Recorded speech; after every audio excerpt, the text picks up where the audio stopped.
Nothing like a long paddle to work up an appetite. And we're gonna need it, because tonight, we're going big. Texas-sized, in fact, by visiting a restaurant regarded by meat eaters everywhere as one of the best steakhouses in America. My stomach is so ready, but I might need a change of clothes. Much better. Welcome to Pappas Brothers Steakhouse, the flagship steakhouse of the Pappas family empire that includes restaurants like Pappasitas and Pappados, just to name a few. But it all began right here in Houston. Ooh, all right, what do we have here? You have lobster deviled eggs with honey bacon. Bacon makes everything better, so I would not try to eat one without bacon. Yeah, and lobster certainly doesn't make it worse. No, it doesn't. Anyway. This is family member Evie Pappas and longtime general manager Don Verba. Today, the Pappas family has 80 restaurants across 7 states, but it started with much more humble roots that sprouted the American dream. Our great-grandfather, his name was H.D. Pappas, and he came from a small village in Greece. He settled his family in Dallas, and he had 4 sons. So this place is called Pappas Brothers, and they were kind of like jacks of all trades, very entrepreneurial, and they like make money and lose money, and make money and lose money, and one of the businesses they had was this restaurant equipment business. Brothers Chris and Harris purchased a small restaurant downtown called Dot Diner. Soon after, they opened their own restaurant called the Strawberry Patch, right here in this building.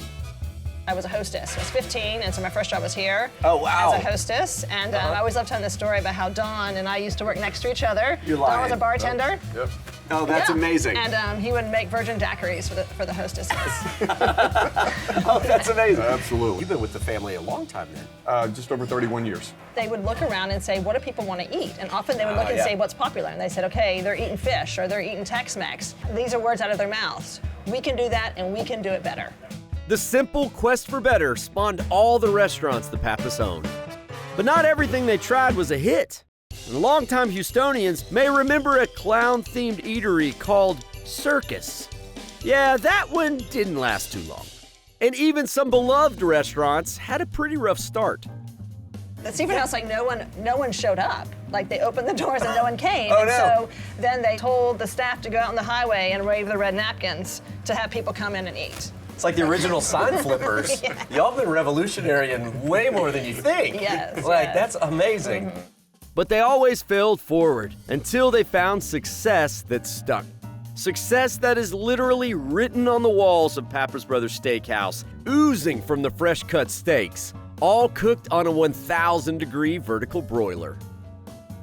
We wanted to really sear the outside of the meat. Sometimes you'll be cooking on a barbecue grill and you see all the bubbles coming out and juices all flowing out. Well, that's a lot of flavor that you're losing there. Yeah, that's true. It's not backyard style. That's what No. makes it come in here special. Absolutely. Right? Yes. I think one of the wonderful things about the restaurants that the Pappas family has created is they're just a place for families together, and people gather all around Texas. Family values and love and all the things, food that bring family together right here in Houston. The magnitude of our programs have evolved more than I ever thought that they would have. We dry aged our own beef here. Back when we started, nobody did that, okay? And so the forethought that we were gonna have a dry age cooler where we took our meat and we dry aged it was unheard of. The steaks are on another level. But it isn't just the meat that Pappas Brothers is known for, as this location alone has one of the most revered wine lists in America. And catch this, 35,000 bottles on site. Yeah, no matter what steak you order, properly pair that with a nice glass of wine. I believe Stephen McDonald, our master sommelier here, could be the perfect person to pick that out for you. That sounds good to me.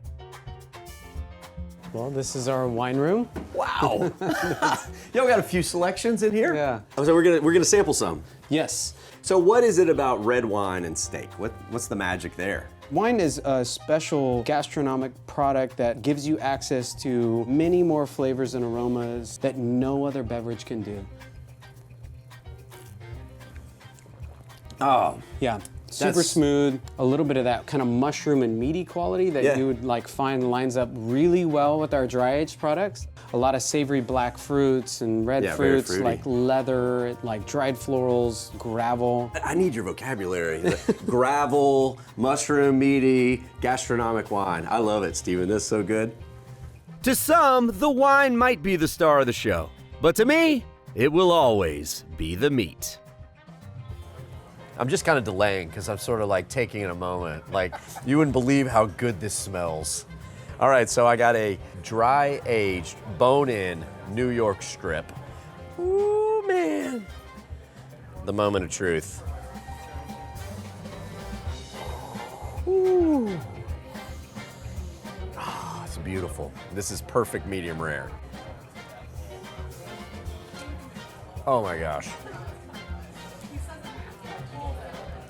That steak, this experience that was started by some people who just simply had a dream, a family who simply said, like, yeah, we can do that and we can do it better.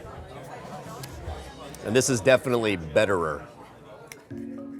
Yeah, they don't let me in these places very often. To see the full episode or to get info about how to visit this spot, trip on over to thedaytripper.com.